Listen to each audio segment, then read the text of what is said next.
Hello, all, and welcome to the Movie Bears podcast. I'm Brad Harris, and each week I'm joined by some of my favorite husky, hairy, huggable homos to talk about something very, very personally deep and important to us. That, of course, being film. And this week we've got not one, but two film reviews coming at you. We're going to be talking about The Lodge, the new suspense thriller that just dropped over the weekend. Was it good? Was it bad? Well, that's probably your own personal opinion after seeing the film, but you know what? We're going to weigh in with our opinions anyway and chat about it because that's what we do here.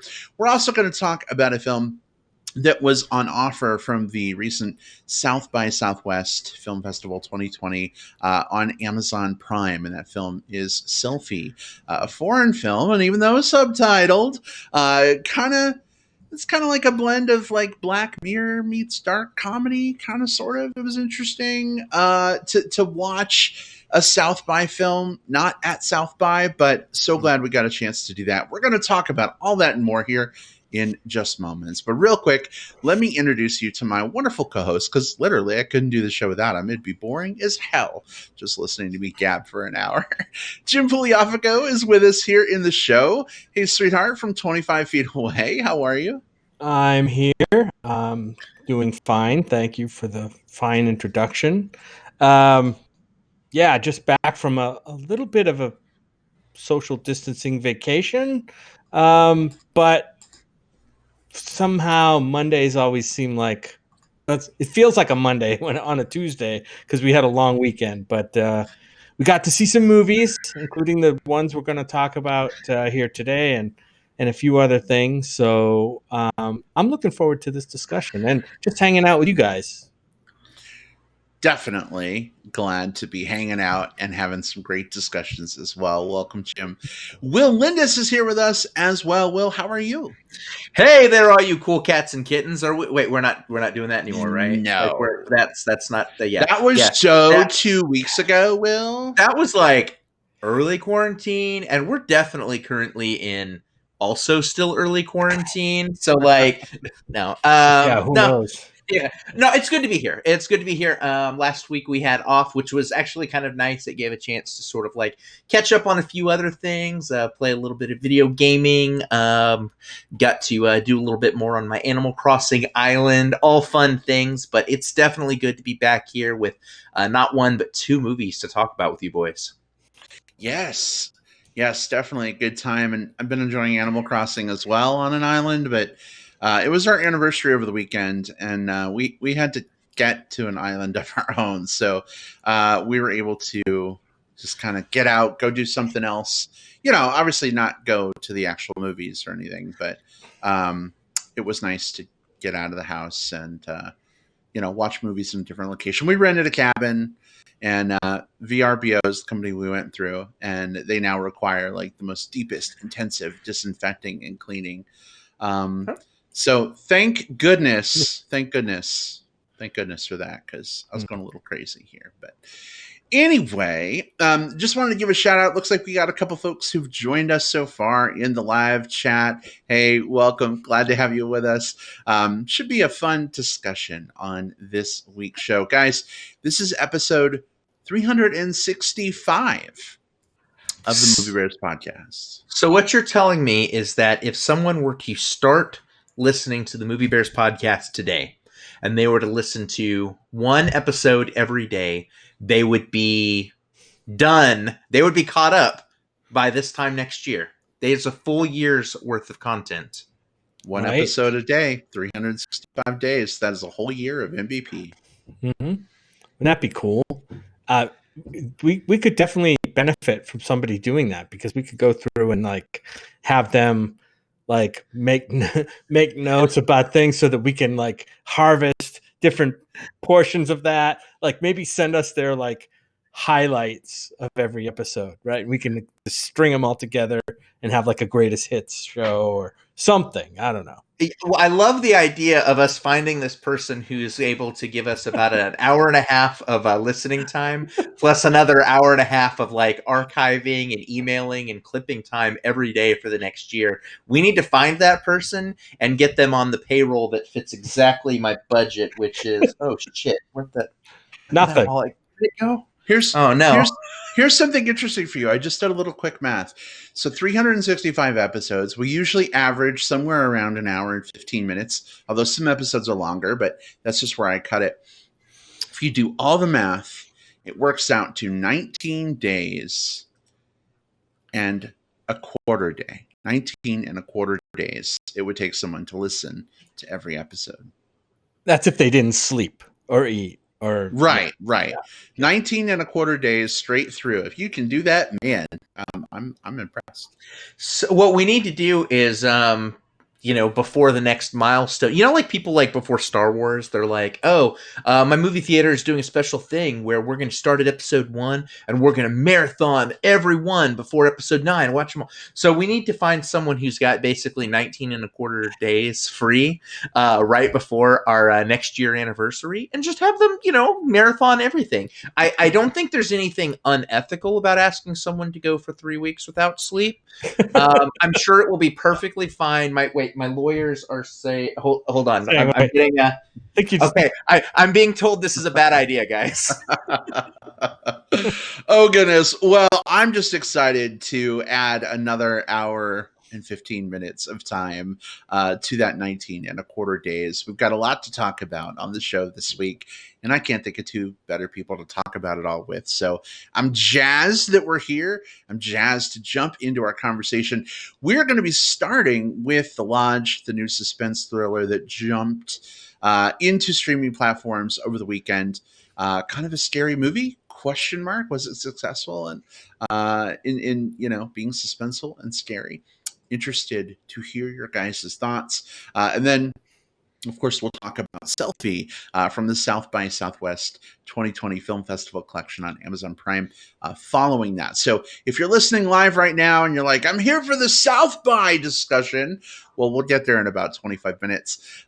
If you're here for the Lodge and you're like, well, I don't really know if I want to stay for the South by discussion, you should, at least to listen to our non-spoiler thoughts about the movie. Hopefully Selfie will get picked up and you'll have a chance to see it again.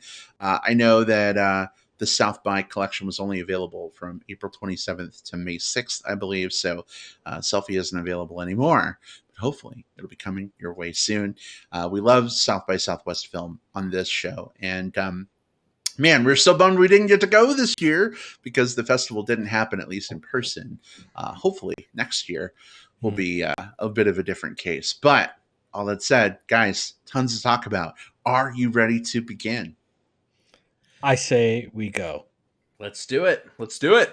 All right. Then we are going to kick things off with our discussion of The Lodge. And that will be a spoiler-free discussion for probably, 5 to 7 minutes. And then we'll give you a fair warning before we jump into spoilers. So be on the lookout for that warning. If you're listening live, we'll also have a warning in the chat to let you know. If you're listening through the magic of digital tape delay, you'll have a time index in the show notes. You can skip around as needed. But all that said, here we go. Our discussion of The Lodge.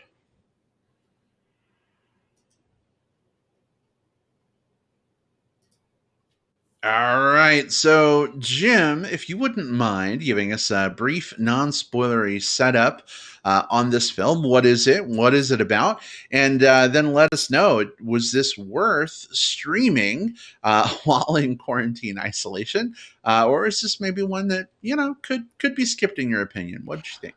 Sure. So we have The Lodge, and I know, Will, you got exposure to this movie probably 6 months or so ago. This is a new thriller, I would say, horror movie thriller, psychological thriller kind of a movie. I'll read the IMDb description. It's about a soon-to-be stepmom that is snowed in with her fiance's 2 children at a remote holiday cabin. Just as relations begin to thaw between the trio, some strange and frightening events take place. So this one here, I was excited to see it because word out of Fantastic Fest, where, Will, I think you saw this, was kind of all over the place. A lot of people love this movie. A lot of people really didn't like this movie for whatever reason. I wasn't spoiled on it, but I just saw a wide range of reactions to it. So I'm like, oh, I got to see this one. Plus, it's written and directed by the two people, Severin Fiala and Veronica Franz, who were behind the movie, also a psychological horror thriller movie, Good Night, Mommy, and also actually one of the shorts from another film we saw at Fantastic Fest, I think, A Field Guide to Evil. I remember that one. So this got some pedigree behind it, and this one kind of fits right into that niche of psychological horror. This one, for the most part, I did like it. Although I felt the film, to me, felt a little bit too long, drawn out. I think it was. It had a few moments in this movie that were totally shocking. I will say that for a horror movie. Some very effective things going on in this movie. I thought at some point the movie kind of played its cards, and I don't think whatever twist the movie wanted to play on us was that effective, because I think most sharp viewers would have probably kind of clued into this one pretty quick. I'm on the fence about this movie. I think, as far as kind of a good movie to kind of watch in isolation at night, turn down the lights, get into this one, I think the atmosphere will wash over you in itself. The story, though, I think is a little bit lacking for an almost 2-hour film. I thought it could have been sharpened up a little bit, but I loved the atmosphere of this. I loved the way it was filmed. I loved how the cinematography played up the feel of this movie. I think I would recommend it for fans of horror that kind of want to see pretty much any new horror that comes out. This is definitely one. It's available on Hulu, by the way. Right now, if you have a Hulu subscription, you can watch it. But yeah, it's for me, it's not a straight up recommend. But if you do have Hulu and you looking for something to do, I think this is a fine watch. All right. Well, thank you for sharing your thoughts, sweetheart. Will, how about for you? Did you feel similarly to Jim's, kind of maybe a half and half? Check it out if you need something to do, or were you a strong proponent of this film? So, Jim, you're absolutely right. Like, this was one that I got a chance to see at Fantastic Fest, and we had a pretty interesting experience and discussion with it, both right after the movie and even with the Fantastic Fest coverage podcast with Simon and Matt, where no one that I talked to coming out of that festival had a lukewarm feeling to it, to the point where, Jim, like, I think you're the most moderate response I've seen to this film before, because Matt came out of it just absolutely loving it. Simon was a little meh on it. I've talked to a few other people since. Adrian from Green Screen is very in on it. Our buddy Bruce is very down on it. Everyone is so up and down on this movie, and for me, I'm very much on the upside of it.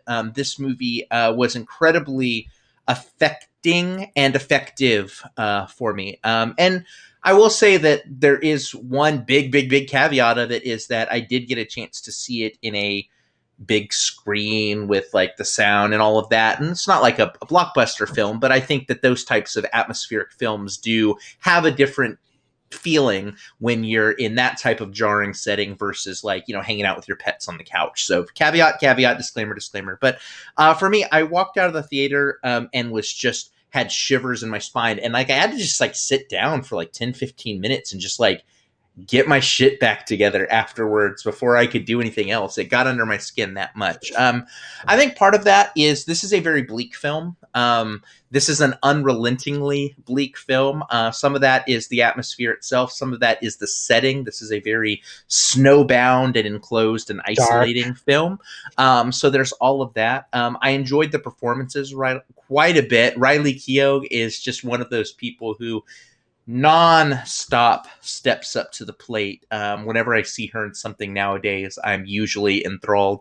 But it was also nice to see Jaden Martell, who we've seen in a few different things, but most notably, he is Bill from the It movies that just recently came out. Yeah. I thought the performances were good. I thought the story actually worked really, really well for me. This movie had something to say, and it told it in the most soul-crushingly and damning way possible.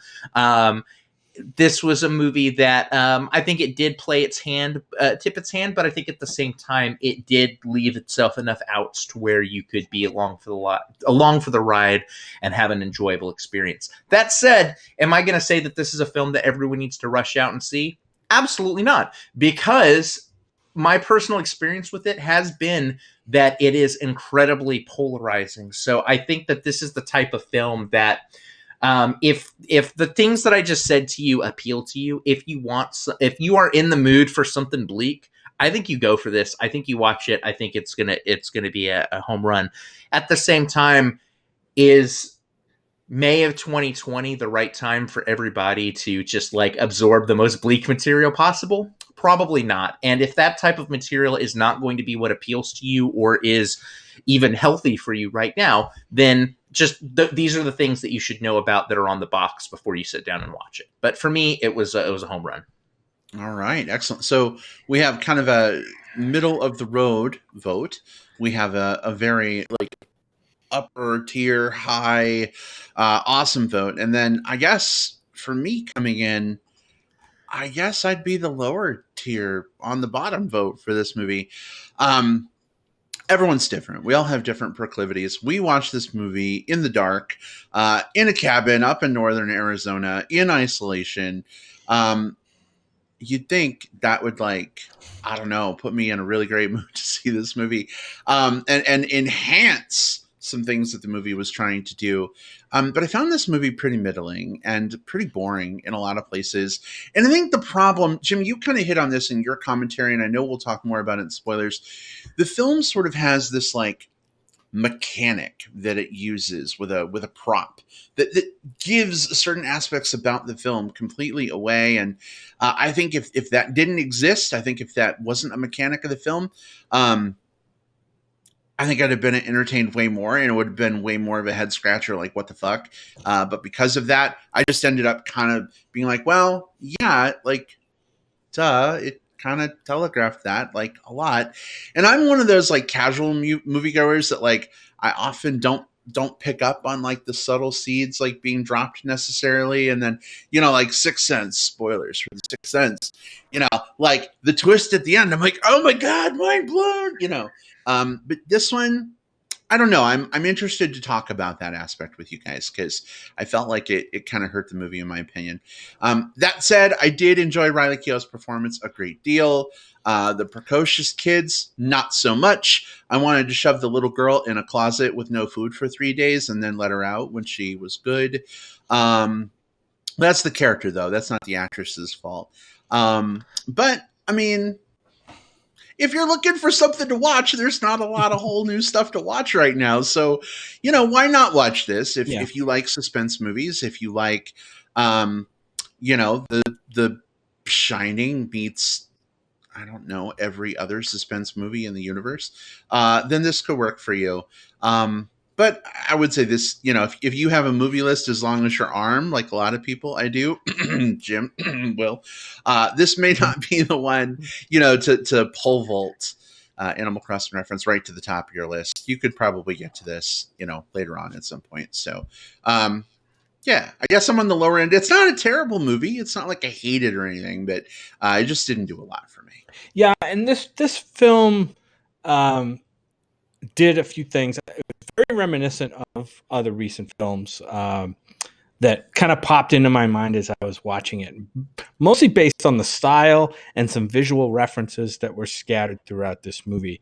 And I won't spoil what those are. I'll just say that the films that popped to mind were Hereditary, right off the bat.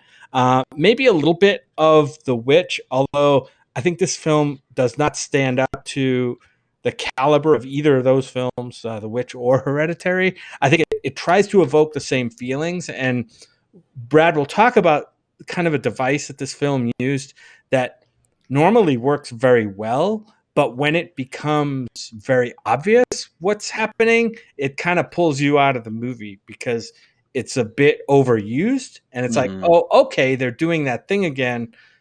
It's trying to set me up for a certain mood, and it works for a little while until you see it, and then it just doesn't kind of work anymore. It just feels like overdone. And I don't know, I don't want to mention it here. It's not a super plot spoiler, but it kind of spoils the feel of the film a little bit. I think the biggest litmus test for this one, if this is the type of movie that you'd like or not, and this is probably a pretty reductive way of looking at it, but you mentioned it before, Goodnight Mommy. I think Goodnight Mommy is definitely cut from the same cloth as this film, and of course it's the same filmmakers, the same sensibilities. I think that was another very polarizing film that also came from the festival circuit and had the exact same reactions, and I'm okay with that. I'm very okay with that. I think that we definitely live in an era where popular horror has a safety net beneath it in a lot of ways. And it does feel very like cookie cutter and very chopped up from like the same bits. You can guess which company I'm talking about there.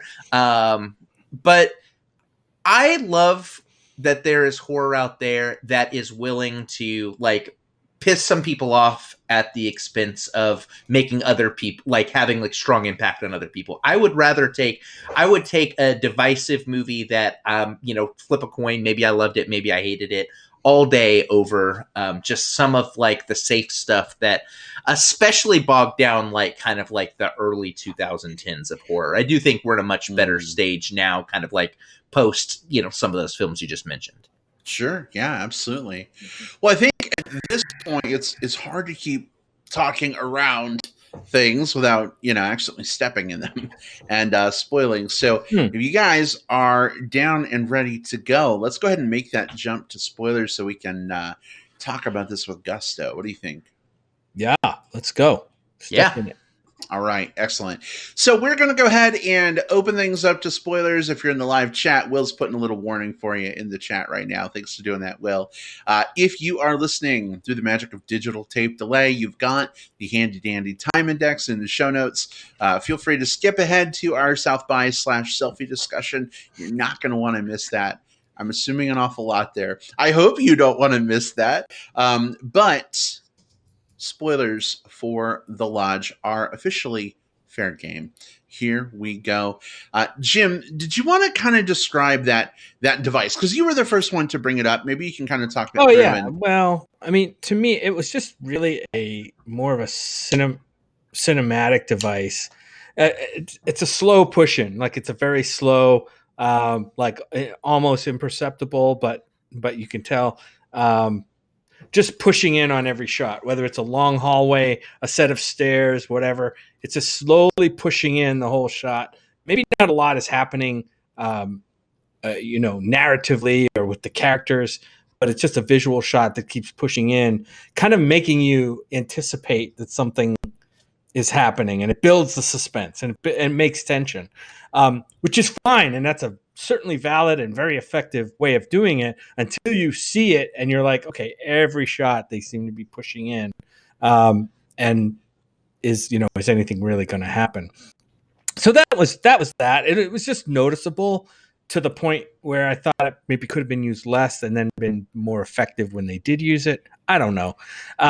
Like I said, the film's atmosphere was there. It was effective. One thing, Will, to your point about movies without a net, this one is definitely one of those. It follows through on its convictions. And I know we're in spoilers now, and we can say it. This film doesn't pull its punches when it comes to kind of the direction that it's heading and where it gets to at the end. Whether I'll be the one to mention it. Like basically, at the end, I think everyone dies at the end, right? So like, it doesn't pull back from that. Like it doesn't like there's no, oh, someone's going to save the day, or just kind of some of that stuff that normally some movies might wimp out of. So I definitely admire a movie, Will, the same as you, that has convictions, sticks to them, and doesn't wimp out, and it holds true to its stakes. So I give the movie credit for that. Jim, you mentioned the push-in shots, and that's actually not the device I expected you to bring up. But I want to agree with you on that. Just before anything like major or crazy happens, we get that push-in, and it becomes this thing where it's like, even subconsciously, right? Like that starts happening. You're like, oh, yep, something's about to happen. Okay, here we go. I'm ready for it.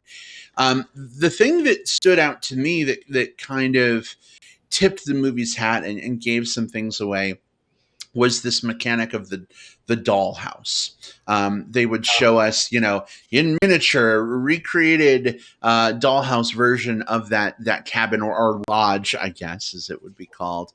And, they'd show like the painting that's fallen off the wall, or the little thing of sea monkeys, or, people lying dead on the floor. And you're like, what's that about? This is so weird. And then like the next 20 minutes of the film are like playing out how the,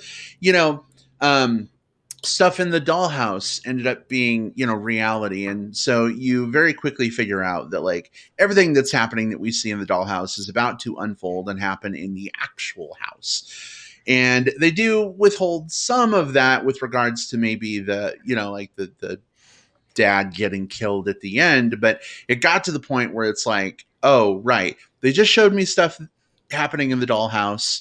Well, now let me watch for it here and see it play out in the actual house. And I don't know, that really pulled me out of it a lot. I spent more time thinking about like, oh, I saw this in the dollhouse, like this is coming, and less time just sitting there kind of being entertained and watching it unfold. I actually wish the whole dollhouse component was like not a thing at all. I realize it's trying to help sort of plant the seeds that like the kids planned this all along. That's the big twist. They're trying to get back at their dad and their new potential stepmom. But I think it just gave too much away. So I'll be the first to say, I really actually loved the cinematography on this one. I think that it found a lot of different ways of doing shots that, you mentioned the push-ins, and I found the push-ins to be effective, but it had other shots that it did as well, especially ones where we were dealing with just sort of like the bleak snow outside, these shots that would either do like pans or would like disorient you a little bit, especially in scenes where you were supposed to be disoriented by what's going on outside. I loved all of that. And I could take or leave the dollhouse stuff, but I do like that this is a story about, you can take like the supernatural, like the misdirect of that, take that out of the, take that, put that aside and say that this is a story about people coping with grief poorly and, the kind of the poor effects of gaslighting someone. And I love that this played out the way that it did. I kind of enjoyed seeing there's a lot of different ways that they could have shown us the kids having planned this. They did not show us a list or do a flashback scene. They didn't show them having long elaborate scenes talking about everything that they did and how they did it. The dollhouse scenes and them pulling back the box and finding looking for the meds were kind of the only places where they really directly showed us the gaslighting stuff that happened. That was the way they did the reveal. And I thought that was great because I know that there are audience members, not you two, I think you guys picked up on it, but there are going to be people who even it might have even been too subtle for them. That they still think that maybe there was a purgatory thing happening or maybe there was a supernatural because they're used to being like given like the prestige, like the full reveal type of things. And I like that the dollhouse got to be sort of like a less direct way of doing that. So for me, I found it to be effective. Yeah, I know what you mean about like the dollhouse being kind of a mirror of what's going on. Serve two purpose, right? To kind of foreshadow what was maybe going to happen, and kind of as a mirror for what was going on. It wasn't until later in the film you knew that I don't think you knew that the kids were. There was a point in the film where you kind of suspected that the kids were up to something, because the little girl couldn't really hang in there, right? With everything that was going on, it was pretty horrific. I mean, she could see what was happening, and it made me really like. And I know the kids were suffering grief too, for the loss of their mother early on in the film, which was a truly shocking scene. I thought the way it was filmed and presented was like, I can't imagine how that would have played in front of a live audience. I'm sure it was like one of a gasp. There was a gasp. It was like it just fucked the energy in that room entirely. Yeah, that was a pretty strong scene. And so there was another scene with the girl shortly after that, with the girl who was grieving her mother, like inconsolably. And the dad was trying to comfort her, and she's like crying, and it's like very, very uncomfortable scene because you knew those emotions were raw, and some great acting by the little girl too as well. But yeah, I just I wish that some of the stuff kind of in the middle of the movie had been trimmed a little bit. And I'm also glad that, it wasn't one of those movies where the dad at the end, after being apparently shot dead, didn't magically, come to life and save his kids.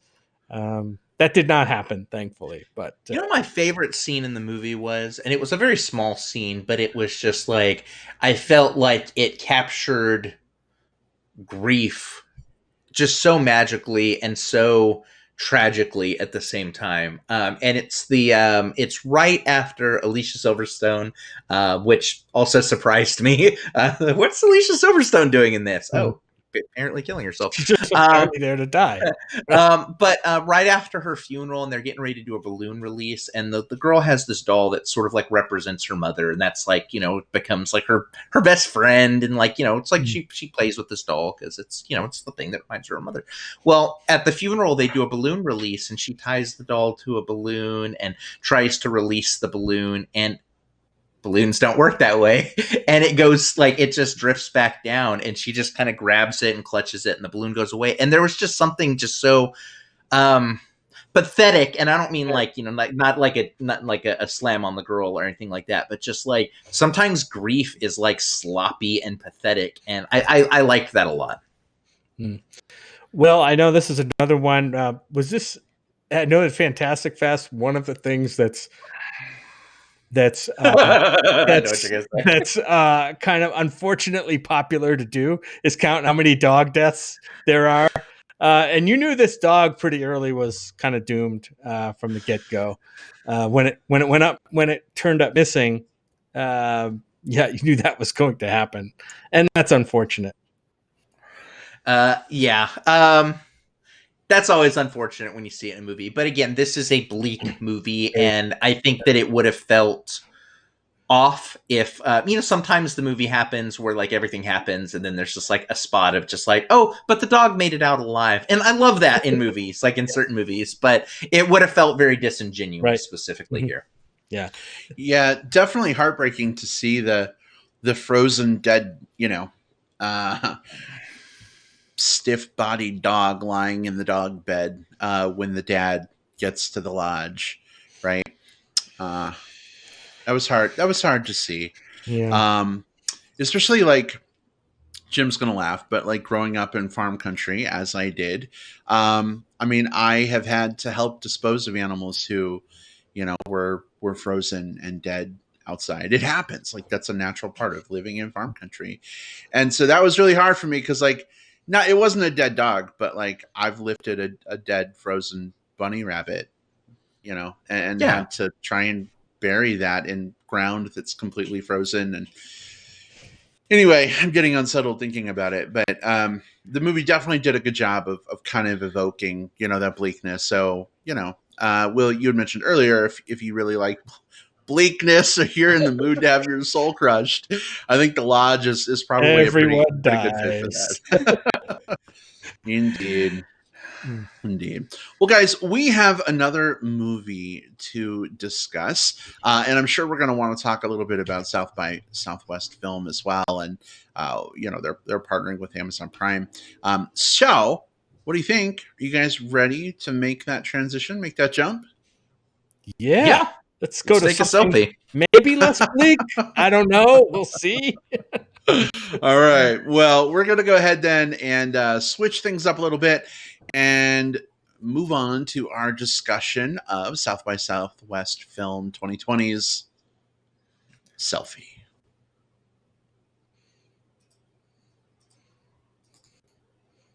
All right. So, Will, if you wouldn't mind, would you tell us a little bit about South by Southwest 2020 on Amazon Prime and just introduce us, spoiler free, of course, to Selfie? Absolutely. So, as we've talked about here on the show, around the time of South by Southwest, which we were all slated to attend, heartbroken that we couldn't, but understanding as to the reasons why we couldn't. South by Southwest did a partnership with Amazon to put in front of the Prime Video paywall, so people didn't have to pay or have an account or whatever to access this, for a 10-day period, a selection of the films that would have played at the festival. So there were 7 features, which included documentaries and narrative films, as well as a slew of different short films. And each one had like a little introduction by either a filmmaker or somebody with the festival itself. And it was nice. It was one of those things where obviously it would have been great had all of this not happened and we could have attended in person. But the fact that this was available to us as an option, and not just us as festival goers, but there were a lot of people who I know who have always been like, man, I wish I could make it to South by Southwest. I just don't have it in my budget to do traveling, or I can't take the time off, or anything along those lines. I know a lot of people who got to do their first South by Southwest experience through this. So, Selfie itself is a narrative anthology. It's a French language film. It is essentially 5 short films, although they don't play out like one. There's a little bit of like a kind of a linking element between them.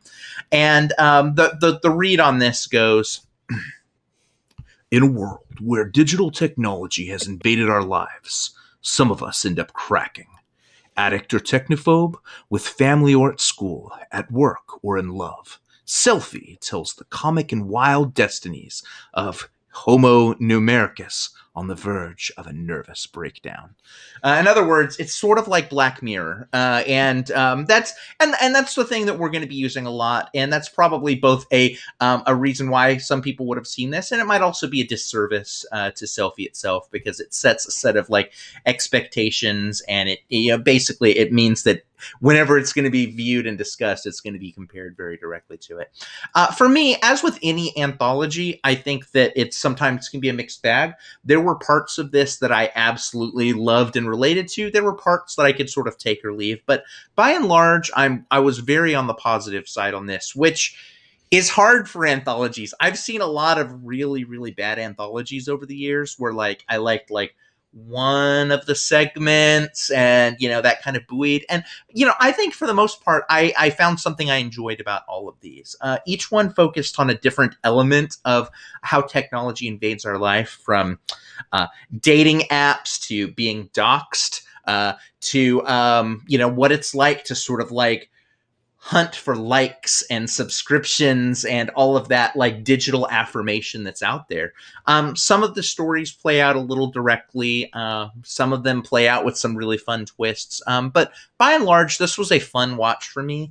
I enjoyed the performances. I enjoyed the way that they wove together. And I think that going back to that comparison that I think is very unfair, I think that if you are a fan of Black Mirror and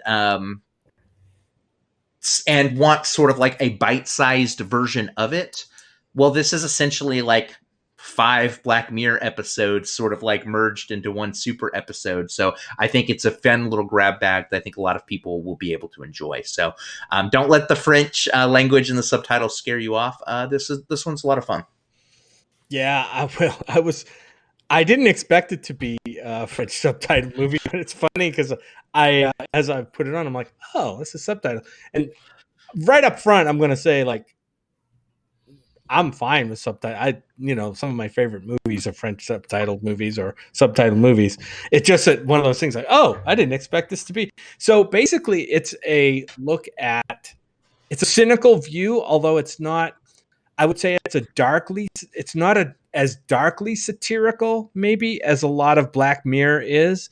It's more a little bit like lightheartedly satirical than most of Black Mirror. I mean, a lot of Black Mirror episodes are just, we talked about bleak. I mean, some of them are very, very bleak. Some of them are a bit more lighthearted. This, I think, kind of skews more to the lighthearted satire. And it touched on some interesting things. We all are we embrace the technology in our lives. I think all of us, at least on this show. But I think, at least for me, I'm also a little bit fearful of it and how it's affecting our relationships and our lives. And I think this movie recognizes that and puts that into story for us to tell. Like you said, Will, a little bit of a mixed bag, but I was mostly positive on this, especially on some of the segments. But yeah, I think, unfortunately, this was only available for a short time. South by worked with several filmmakers to make a fraction of the films that were slated to be at South by, and this would have been on my list, by the way, of films that I was planning to see at South by, and I'm glad it showed up here along with a couple of others that I got to see. So I was happy to see it show up.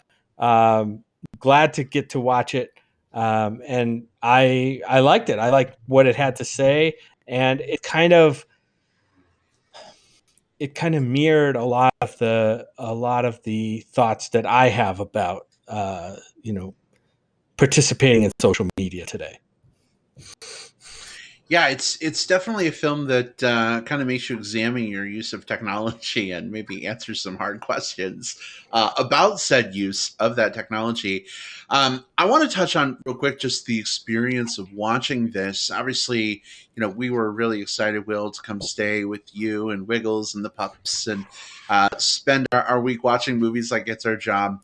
And one of my favorite things about South by, beyond just the movies and the TV premieres, is the cool like animations and stuff that play before those things. And we always kind of get like a different one, and each time we sit down to a movie, we're like, oh my god, which one are we going to get this time? And so, man, it's so different, like attending a conference like this, like virtually, right? Like, I mean, essentially we're just watching films from home at this point, but I was really afraid that like it was not going to get like any of the South by experience. It would be just like watching the movie at home. So when we got the introduction from the filmmaker, and when we got the cool like animated with music South by 2020, thank you, blah blah blah, I was just like, oh my god, it's South by just on my couch. This is amazing. So really, really loved that. We've watched online screeners before because, during that week, during a normal South by, you just don't have time to see everything, right? Sometimes you watch movies in your hotel room at 12 o'clock at night when you get back, because they put up a very limited number of things in the online screening library. So I'm not wearing a hat, but if I were, I would tip it to Janet Pearson and South by Southwest Film 2020 for, partnering with Amazon and just making some of these films accessible. Thank you to filmmakers, who are letting the world at large watch these films. I don't know what kind of money they were getting, for being part of this, this new way of attending South by Southwest Film. But way to all come together and still make some of that magic happen.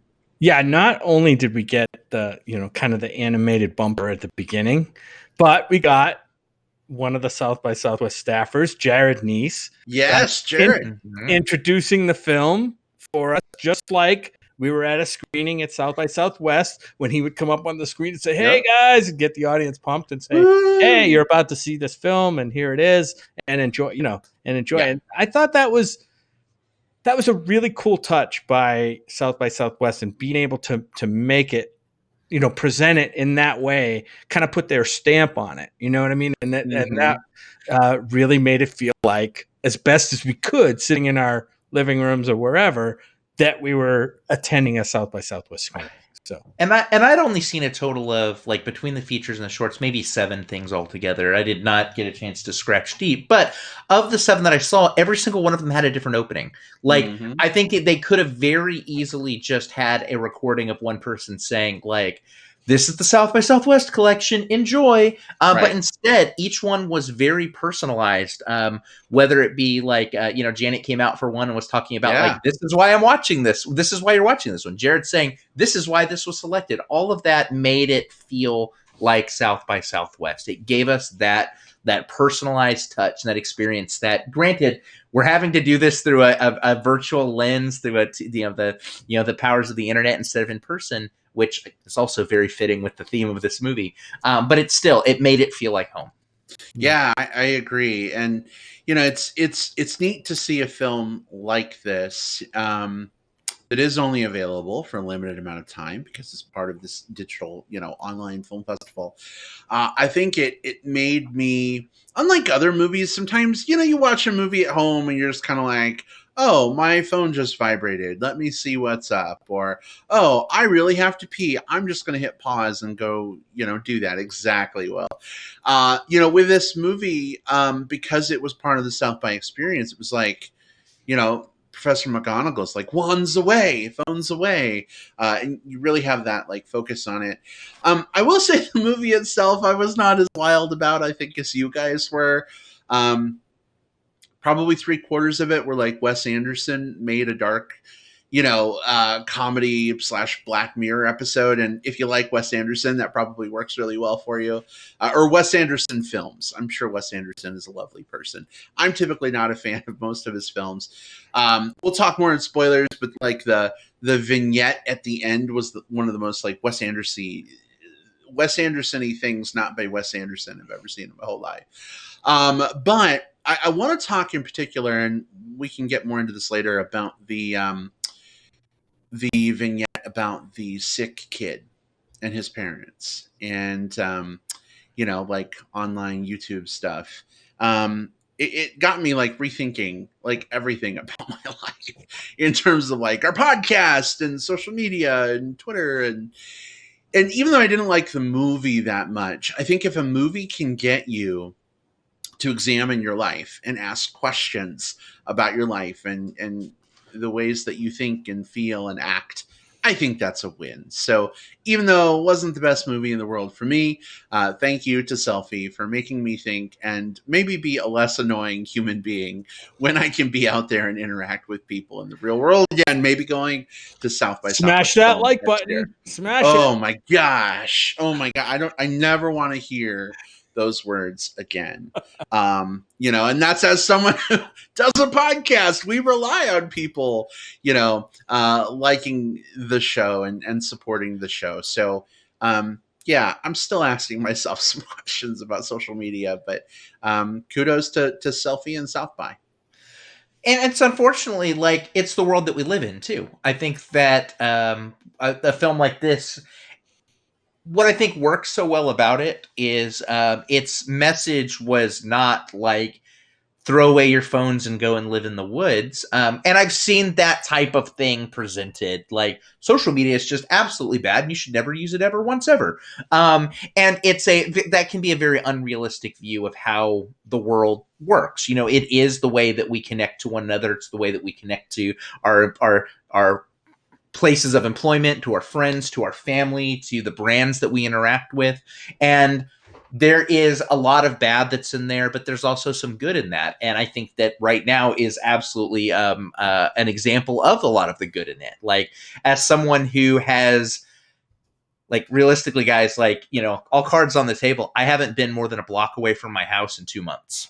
Like I've been very isolated here in my house, but it hasn't felt isolating because I'm able to connect with friends, to connect with family, to interact with people, to share stupid memes and bullshit like that. Like there's a lot of like those positive elements that have been really good for me. I've celebrated 2 online birthdays already, which have just been like big like Zoom or whatever calls. And but what I so technology isn't bad, but I do like that this does shine a light on like when you take it to the extreme, here's some of the things that could happen. So it's less a cautionary tale of technology bad and more cautionary tale of if you allow technology to consume you, here's what can happen.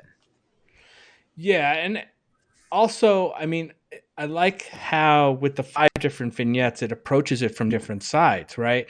Without getting too spoilery, and we'll get into spoilers in a second. You know, one of the vignettes kind of takes it from kind of the newbie side of things. So, like, as somebody coming up the curve steeply of social media, where I think that's kind of happened to all of us at some point, right? In terms of like 3 or 4 years ago, a lot of the population, I think, was not really. I mean, yeah, there may have been some Facebook or Live Journal or whatever, you know, whatever 6 years ago, but seems like just in the last 3 or 4 years, there's been a huge upswing in the percentage of population that are living their lives almost through social media. And that's hold on. Sorry, I've got to go live to show you me drinking this bottle of water. There you go. Yeah. Brad's live. Smash that like. Smash that like. Subscribe right down here. You see it right down here. That's where it is. If you like watching big guys with beards drink from bottles of water, hit that like button. You don't want to miss a single minute of agua guzzling bears. AGB. You know what's funny though? If I Google that, I mean, it's just the commentary on like just sort of like bear culture, because every culture has those. It's like there is probably like aqua bear or water bear, like that person exists, right? Yeah. You know, the question that I found myself like most wanting answered by the whole South by Southwest virtual experience, and it was the thing that felt most kind of wanting for me is, guys, I still don't know whether I would rather have raw hot dogs for fingers or cooked hamburgers for feet. Yes. But no, so that's the I was there was a part of me that was just like, man, I hope they don't use that bumper, and a part of me was just like, I kind of wish there's like a part of me that just wants the familiarity of that bumper. Oh, I love that bumper. So I mean, there's a really hot guy in it, you know, that helps. But like, that was definitely a fun one for sure. And it stuck with us too. That was 2016. I know. I think that was 4 years ago at this point. You know, but yeah. So I don't know, guys. Do we want to do a real quick? I mean, I realize 99% of our audience probably hasn't seen Selfie, but do we want to do a quick spoiler section? Yeah, we can do a spoilers, or we could even just do if we didn't want to even go into spoiler section, we could just talk up in generalities about the thing. I don't know. It's hard with a film that doesn't have distribution, right. how far in we want to go. Can we see if we can talk about the 5 different scenarios in a very general sense without giving anything away? I think we could probably manage that. Okay. Each one of the scenarios is almost told a little bit like the way that you would tell a joke. Not that they were jokes, but like when you tell a joke, it's set up and then punchline. So I think we can talk about the setups as long as we don't give away the punchlines. All right.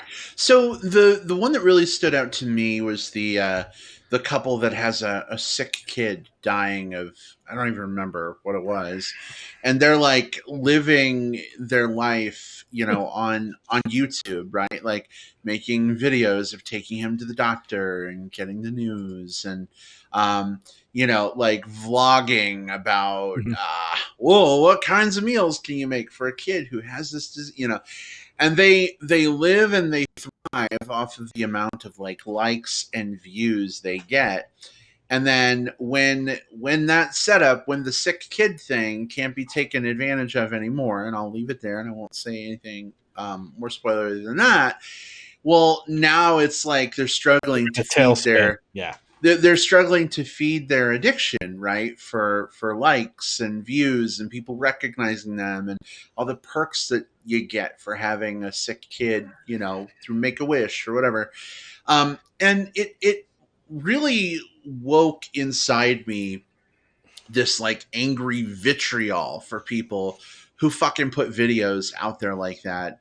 You know, I ran across a video today, just randomly watching stuff on YouTube, related to Star Wars about a sick kid getting to see the, you know, I think it was The Last Jedi. It was a few years ago.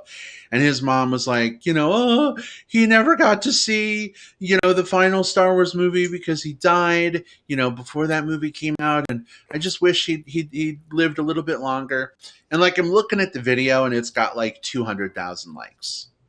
But then I look at a video from when the kid was alive and he was about to go see The Last Jedi with 4.2 million like likes and views and stuff.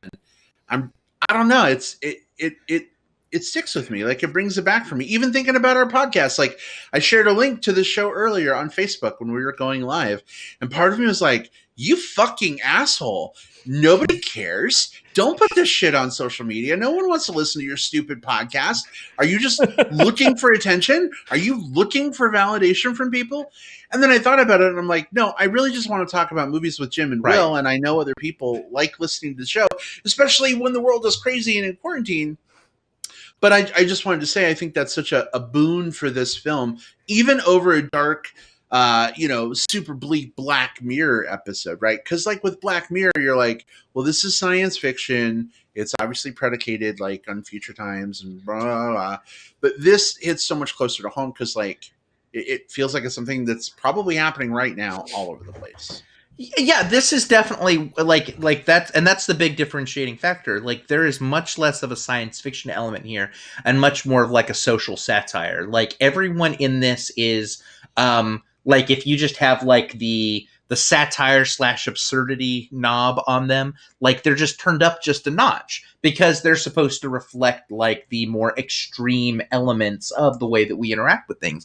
And in that particular story you just shared, Brad, it becomes especially thought-provoking because when you look at someone like that, you might be looking at someone who is finding a way of coping with their own struggles and their losses, and they're just like it's hard to deal with tragedy like that, and it's hard to deal with someone like with sickness. And so being able to find validation from others during that time can be uplifting, but it can also create sort of like a tragedy tourism type scenario that is unhealthy. And it becomes really hard to thread the needle of which elements of these are healthy and which are not.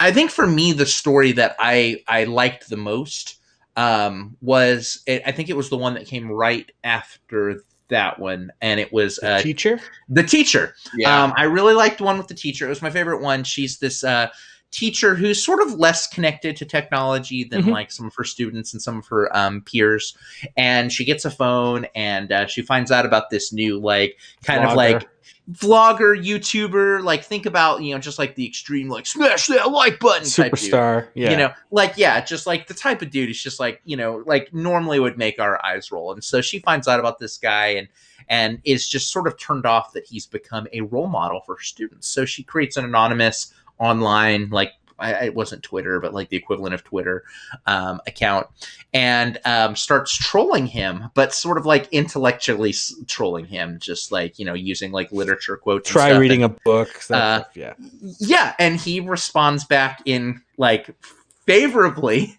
And the two of them strike up this sort of like love-hate relationship, and it sort of explores like, you know, what it is to have an online persona, and what it is to have an online persona where you kind of get the vibe where maybe this dude isn't a complete douchebag, but he plays up that because that's what's popular and that's what gets it for kids. I thought that was really compelling too, because it made me re-examine the way that I think about online personalities. It makes me re-examine the people that I think are probably like very virtuous. You think about them like, well, okay, this is just a human being and they're probably flawed and that's okay. And then I think about like there's obviously some people at the far end, like, that are like just completely like unsalvageable. But just the people that just have like obnoxious, like brash personalities, the loud ones, that's amped up a little bit. They're doing that for like their audience, and that's no different than if you were like a stand-up comedian or an improv actor, like turning up your juice a little bit. It's no different than someone like like Tom Green or Robin Williams or someone like that, who I bet you if you just sat down with them outside of like the cameras being on, it's not the same person as they are when it's like, when it's showtime. And so it made me really re-examine the fact that like when you see someone on screen, you're not necessarily seeing who they are, you're seeing an amplified version of them. Yeah, I really like that one too, Will. And I mean, it just makes me think of other scenarios where you see these people on Twitter, or you come across these people on Twitter. You don't really know them, and they're obnoxious, right? Wait, did you just say you come across? You come across, you encounter these people on Twitter, or these personalities on Twitter, and because of what they write in their tweets, you form an opinion of these people, and it's almost impossible not to do that in some cases. But you're also aware that the image that you're forming of these people and their personalities may be totally off base. They may, like you said, Will, they may be playing this up like the guy, I forget what his name was in the film. Like Tune, right? Yeah. Maybe like him, kind of obnoxious personality online, totally reasonable and personable guy behind the scenes, and that's scary to me a little bit. It's really sad as well that people feel the need that they have to do that. But yeah, that was probably my favorite as well. The others. Yeah, go ahead. It's interesting that you bring that up because a friend of mine, and I won't name him, but he loves to play games on Twitch and like stream him playing on Twitch, and he has this aspiration of being like a Twitch star. And so like all of two people watch his Twitch, and he plays up like the worst parts of his personality, and he's not in our community, so I don't think he's ever even going to watch the show.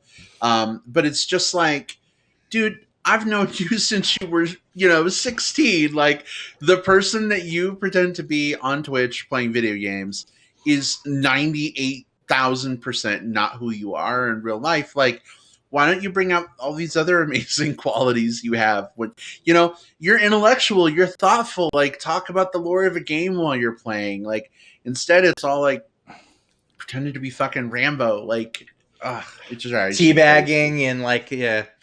That type of stuff. Yeah. But I also get it too, because like we are, as human beings, like we respond to the things that validate us, right? And so when you have even if it's 2 people or if it's 10,000 people or however many people are tuning in live to your stream, if you have something that people are responding to, good or bad, there's something that's sort of natural about like, like it's Pavlovian, like, like the bell is ringing, so I'm going to go back and get more food. And I think about it too, even with us, like, like I very fortunately, like we're not like playing up this type, like this big thing or anything like that. But at the same time, like we, anyone that goes on camera, like sits a little taller, smiles a little more, and it's just like, kind of like dials up their charm a little bit more, and so I'm even cognizant of the fact that, probably to a way lesser degree, but anytime anyone's in front of an audience or in front of a crowd, they're probably doing that. And it makes me reflective of like, myself and kind of how I respond to that. But it makes me sort of change the way that I've interacted with a lot of those. And again, to your point before, Brad, like for a movie that, you weren't like super high on this one. And like I said, like I like the whole of this one, but there were parts of this that I wasn't a big fan of. And so this isn't like like a movie of the year or anything like that. But I think that more so than a lot of maybe even movies that I like better as a whole, this has made me sort of evaluate some things and to recontextualize some things and to just reprocess some things. And in that degree, I think it's incredibly successul. Mm-hmm. One interesting aside, guys, when I went to look this movie up on IMDb, I discovered there's another movie called Selfie. That is totally different, but it's got some cute guys in it, so check it out. Wasn't there also a television show with Karen Gillan called Selfie? That's possible. I remember it was like it ran just like one season or maybe even less than one season like 5 years ago. Yep. And it was like I was like, oh my gosh, Amy Pond, she's Yep. gonna be on TV, and it was her and John Cho. Yeah. And then it just wasn't very good. It was not good. It was not good. I'm like, can you please get back in the TARDIS with Rory and the Doctor and go fight some vampires in Venice, because this ain't working for me. I feel you. But yeah, you're right. Well, I wasn't super high on this movie, but like, I really appreciate the discussion, right? That this film has sparked. This film had another vignette that kind of dealt with like online security of your information, all your information getting out, people being able to, see your entire search history or know all the people you've talked to. Have you cheated on your wife? Are you into taboo things that aren't illegal, but like people would look down on you for, and I'm thinking about even my own information, and not that I'm into anything that crazy, but like, taken out of context, like, I don't know, what if you do a web search for like something weird you saw in a movie and you're like, is that a real thing? And then like somebody saw that in your web search history, they might think that you're into that really weird thing. And I just, God, like, can you imagine how that would change society if everyone could see that info? Oh, it would be disastrous. I mean, because especially and Brad, I think you're probably you're of the same generation as I am, that grew up sort of like we were Encyclopedia Britannica kids. Yep. But Google adults, and so like our transition. I was a National Geographic kid myself. Yeah, very fair. You liked the boobies in National Geographic? Naked people. What can you do? Well, but like I think there was like this. Whenever I don't know, whenever I remember growing up, and there was a thing that would happen where a song would come on, or maybe you'd hear like a little snippet of a tune in your head, or you'd kind of remember an actor's face, and if you didn't remember it in that moment, that information was just lost to you forever. Oh well, guess I'll never know who sang that. Guess I'll never know who was in that movie. And now, because I have those experiences, but also am digitally adept enough, whenever one of those things pops into my brain, I look it up immediately. Yeah. And so it comes up with all sorts of different things. I hear about a new term like that I've never heard of before. I'm going to Google it. And sometimes that term is like so completely benign. American. And then sometimes it's something that is like a weird little corner of the internet that I didn't even know existed. But now I've looked for it, and out of curiosity. And even outside of that, like, let's say that like someone who is legitimately into something that is like super taboo or something like that, which is completely their right to do, because, we're very not hurting anybody, right? Yeah, exactly. There are boundaries, but there's a lot of things that are also kind of in fair game that would be considered taboo or be considered weird or whatever. And if someone was into that type of stuff and then their boss found out about it, it would create a weird situation, an unfair situation. And we are in a scenario right now, all of us, probably all of us, maybe most of us, where we've looked up a thing, we're into a thing, or we've posted a weird GIF response to somebody's thing. You've done a meme. You posted a meme, or you posted something about an actor who 6 months later turned out to be a garbage person, but you didn't know that at the time. And now you're sort of like related. There's all sorts of different things that can happen on the internet that can be either taken in context or out of context that can be incredibly damning. Yeah. Absolutely. Yeah. And I think as cautionary tales go, we'll probably never have a Wes Anderson like director, making a story about those things happening to us. But even though the satire is turned up, even though it is just sort of a funny take, right? It does very much underscore the question of like how much information about ourselves is really out there and available. If you put your name, into a search engine, how much information, something weird, how much information about you is out there. I'm lucky because there's a very famous actor named Brad Harris. So You're right. when you Google Brad Harris, pretty much all you see is Brad Harris. If you were to Google my unique screen names, if you know those, you'd see a whole lot of other information that's particular to just me. But I mean, someone with a very specific name. Who knows, right? What information about you is there? Like you can find, we know from watching the show Catfish, hosted by Neve Schulman, that like you can find with just a photo of them, you can find someone's address, you can find their phone number, you can find their employer. It's scary how much damage could be done if someone really wanted to hurt you. Mm-hmm. Okay, well that got dark. Anyway, Anyway, Black Mirror. Well, just again, thank you so much. I know we're wrapping up here, but giant thank you to Jenna Pearson and everybody behind the scenes and in front of the scenes and in front of the cameras, making these films, helping to get these films distributed or at least get eyeballs on them so people can see them. We know that, canceling South by Southwest Film this year, not the easiest decision in the world to make. There's so much strife happening right now as a result of this COVID-19 mess. South by Southwest Film is just one thing that's fallen prey to it. But thank you for going that extra mile and providing an opportunity for us to still participate with the festival. And you better believe we're going to be there next year. If we can be there, who knows what the world is going to look like a year from now in terms of, seating capacity at movie theaters. Do we have to sit 6 feet apart at all times a year from now? Who knows? But whatever form it takes, we hope to be there. The good news is we'll probably have plenty of vacation time.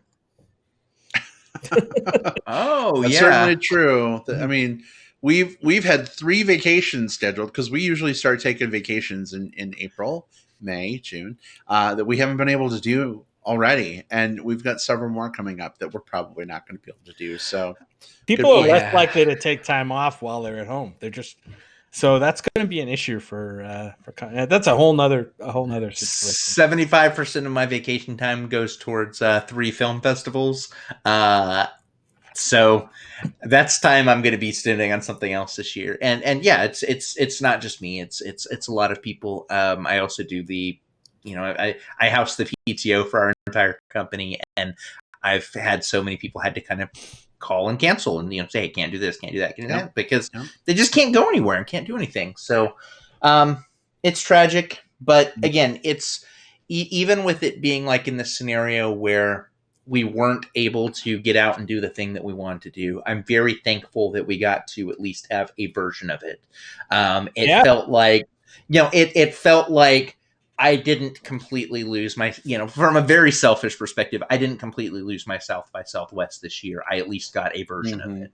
Yeah. My list of films watched this year is way down from last year's pace, but I'm just glad to get any, to be honest. And I'm so thankful for South by for putting in the effort and making those films available. There were a few others maybe we'll mention in a plugs segment in another show. And I think we should at some point that I saw that were delightful. So I'm happy we got to see those. You know what? I know we're wrapping up, but I'm not sure how South by would come up in the discussion again in a later episode, and I'd hate to miss the opportunity. Do you guys, because you guys saw more than I did, are there a couple of the films just very, very briefly that you just want to call out and give a little love to? Yeah, Jim, you want to go first? Yeah, I'm going to talk about a documentary really quick called "I'm Gonna Make You Love Me." This is a great little documentary about a trans person and his journey through becoming a trans woman, and then later in life kind of settling into the person that he really is. It's a really wonderful, it takes you on this journey, and it was really special for me because his his home area was like Providence, Rhode Island, where I spent a lot. You know, that's kind of the area where I come from, even though it's Massachusetts, it's just over the border. And I just love listening to the accents and learning about this man. And there's so many great characters in this movie. There's one person who is a friend's mother who I kind of wanted to see a movie all about her and her life and her son. Yeah. And it was just a great little documentary. If you get a chance to see it, if it does make an appearance on VOD later at some point, it's called "I'm Gonna Make You Love Me." I think it would appeal to everybody in our community. Check that one out. Super co-signed. Love that one. The one that I want to talk about is probably the thing that most impacted me. It was actually a short film. And shorts don't always get enough love, so I'm going to give one some love now. It's this movie called Broken Orchestra, and it's like 12 minutes long, and it's this short film documentary film about in the Philadelphia school district. They slashed all of the funding for the music and the arts programs to the point where a lot of the kids would show up in their music class and the instruments that they had were broken, and so they're having to learn how to play like a clarinet with the like valves and buttons. I don't know instruments all that well, but like with things that like did just like legit didn't work. And so the people at the school were like, okay, what are we going to do about this? And so people in the community, they got a big collection of all of these different broken instruments. They got everyone together for a concert, and they played the broken instruments as a fundraiser. And then they were able to circulate back into the school district a lot of different like fixed instruments. And it's a heartwarming story, but like most effective of it is the whole thing is done. It's a documentary that's surprisingly done as like one uninterrupted shot, because it's this camera that's going through these school rooms and hallways, and kind of whenever a talking head would appear, instead of it like cutting to another one, there's like a camera like on one of those like little carts. Remember in school, like they'd wheel up the little carts? Well, there'd be like a television with the talking head there, and it would pan past it, and then it would keep going, and it would go into the music rooms, it would go into the gymnasium, and there was just all of these cameras set up, and it was just breathtakingly done, and the story was heartwarming. I hope that everyone gets a chance to see it somewhere. It's called Broken Orchestra, and it really shows that, you know, even for like a kind of a straightforward, if heartwarming story, you can tell it in a very unique and kind of ground-shattering way. Yeah, and that's the beautiful thing about festivals like South by Southwest Film, right? They introduce you to films that, like, I mean, who would ever think they'd watch a documentary film about people playing broken instruments, right? Yeah. Like, that might never, ever enter your brain, but thank goodness for South by, right? Giving us these kinds of films and celebrating these kinds of amazing moments and wins. Will, that's a really good one. It's for people who have a Vimeo subscription, it is available on Vimeo. That's short. So if you want to watch it, check that one out on Vimeo. Strongly recommended it. You know, Scott, you know, my partner Scott is he went to school for music therapy. That was sort of like his background for college. And so I was like, okay, I have to make sure he watches this. And sure enough, I'm like, okay, Scott, I'm about to make you watch a documentary that's going to make you cry. Are you ready? He's like, okay. And then afterwards, he's like, thank you for making me watch that. That was really good. That's awesome. That's great. All right, folks. Well, I think we're going to go ahead and put a pin in things until next week. We'll figure out what the heck we're going to do. Man, new movies available to watch, few and far between right now. I'm even debating watching Bloodshot with Vin Diesel, which should tell you something, because I'm just craving new movies and they're not out there. But thank you so much for tuning in. And, especially in this time of quarantine, it's so nice to have something. We don't necessarily record every week because scheduling things still happen sometimes. Sometimes we got to pivot. But this has been one of the more consistent things that I look forward to every week, sort of a hitch post of normalcy. Jim, Will, thanks so much. I appreciate you guys being here and being part of this amazing conversation. Bruce has been in the live chat with us. Some other folks have been hanging on too. So much love, whether you tune in live or through digital tape delay on Apple Podcasts, Spotify, however you access the show. thank you so much for your support. If you want to talk between now and next week, real quick, let's let folks know where they can find us. Jim, how can folks interface with you? You can find me on Twitter, where I like to tweet about movies, and you can even direct message me about movies or about anything. On Twitter, at JJP, my initials, out west, all one word. You can also find me on Facebook under my name, Jim Pugliafico. All right, excellent. And Will, how about you? Well, first of all, if you want to smash that like and subscribe button, you can on the Movie Bears Podcast YouTube channel. You can also troll me relentlessly on Twitter. If you want to catfish me, look for me on Facebook. My name there is William Lindis. And if you want to talk movies at me, and maybe I'll even respond, just look for William Lindis on Letterboxd. Catfish me outside. How about that? Right? Well, that's an oldie but a goodie. I know, right? Speaking of 2016, actually, it was probably like 2012. I don't even know. You can find me online on Twitter at iBradPro. You can also find me on Letterboxd under the same name. I'm most active, though, on Facebook, so feel free, if you want to just reach out, send me a message. Let's strike up a friendship, a discussion. Always down to talk movies. Just let me know you're not an evil bot trying to steal my information for an episode of Dark Mirror or a movie for an independent film festival. Have a good one, everybody, and we'll see you next time. Goodbye, everybody.